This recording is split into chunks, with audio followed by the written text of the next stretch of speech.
The water gushes out in large quantities. Against its force of effusive outburst, flooding the crops and agricultural fields, using violence to defeat sheltered lives, that breeze behind the enemy position, floods attacking in an energetic manner, causing infection like a mental disorder, showing aggression for tedious bricked walls, overwhelming by its physical power, its natural strength not capable of being halted, in its condition of being effective by influence. With no time to prepare for its physics, changing the position of object by mass, momentum flashes through compassion and essence, reducing to fragments what was once whole, ruining human lives drawn to the sea waves, straddling on high, steeped rock faces, as the air moves across the wet surface.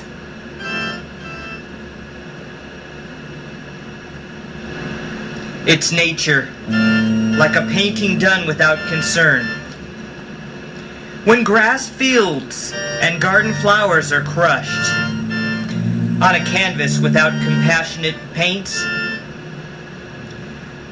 where the wind is a visual representation, provoking art through creative activity, by a painter brush making hostile sounding strokes, by the throat of the flood expressing hostility, a deep voice that expresses impatience, like a throaty noise made by hostile animals, in paintings and sculptures of white floods, creatively overflowing the cup of the artist, pouring over the limits of artistic capacity, overwhelmed by its excessive contents, spreading beyond the thought area of jubilation, not conscious of drowning in its pressure, traveling as a passenger under its waves, like floating in the sky as an object,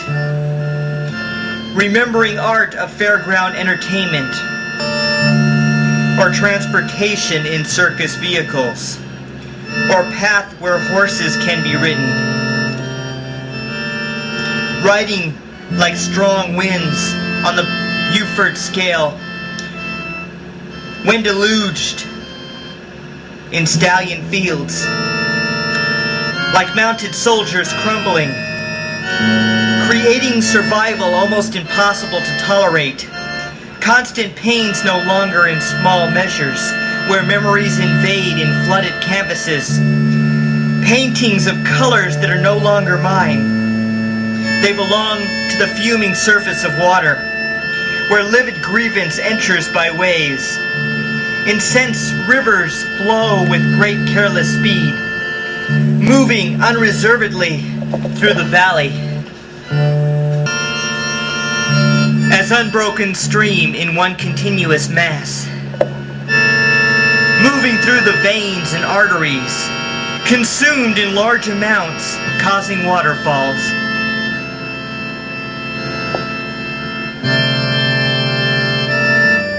Hanging loosely like paint on a canvas, where the tide that rises knows no destination, like its background against the events dripping, swimming in unfeigned water beyond the canvas, somewhat deprived of genuine air and breathing, begging to be saved from this bearing life, not found in the watercolors of creative minds, remembering paintings of oiled fruits and vegetables, childlike hands touch existent flowers and bushes, botanical gardens with their well-cultivated regions, rainstorms without its authentic violence, recreational areas with fountains and statues, not deluged by wetness on frozen thresholds, exhibiting no pleasant emotion or sympathy.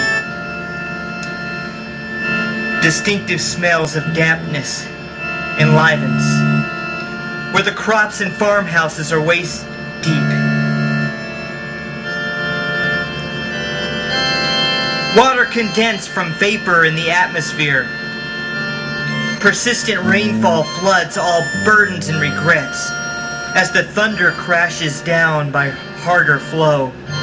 Water washes over me with sudden, short, audible intake. Breathing with laborious intake. Wheezing the coldness like a blood-filled sea. Struggling for breath among the watercourses filled with dead. Huffing as I wander through struggling channels. My demon nature takes an intake of breath. Swimming against the pressure of water and mud. Beyond the thoughts of hellish ghosts on canvases. Life passes me by like hundreds of years. Whipping me by a gust of freezing indifferent breath. Waves have made me numb like anesthetic.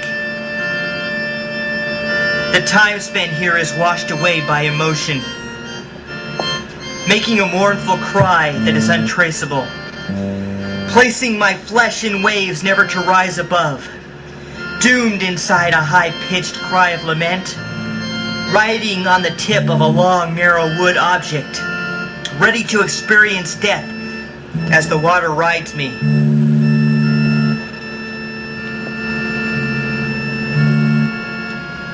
I'll be here on the period required to survive, then die in a limited but unspecified period, in a shadowy movement when death is expected to happen.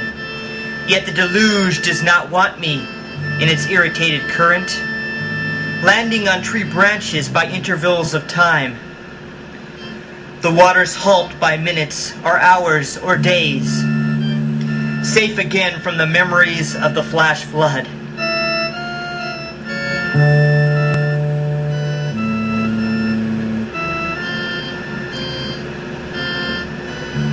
Yet all I've acknowledged has vanished, except by recollection.